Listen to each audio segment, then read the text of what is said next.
பல கட்ட விசாரணைகளும் சோதனைகளும் நடந்து முடிஞ்சதுக்கு அப்புறமா சிபிசிஐடி ஒரு ரிப்போர்ட் சப்மிட் பண்றாங்க.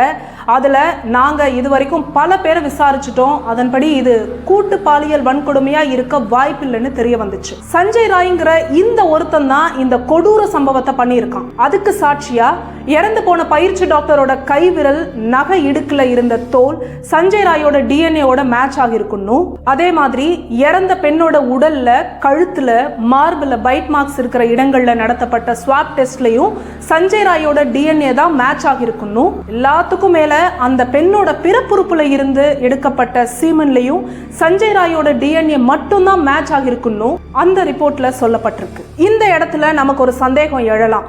அந்த இறந்து போன டாக்டரோட உடம்புல 151 ml சீமன் இருந்ததா சொல்லப்பட்டுச்சு. அது ஒரே ஆளுக்கு ஒரே சமயத்துல அவ்வளோ சீமன் வராதே. தென் எப்படி சிபிசிஐடி இதுக்கு சஞ்சய் ராய் மட்டுமே காரணம்னு சொல்றாங்கன்னு தோணலாம். அதுக்கும் பதில் சொல்லியிருக்கிற சிபிசிஐடி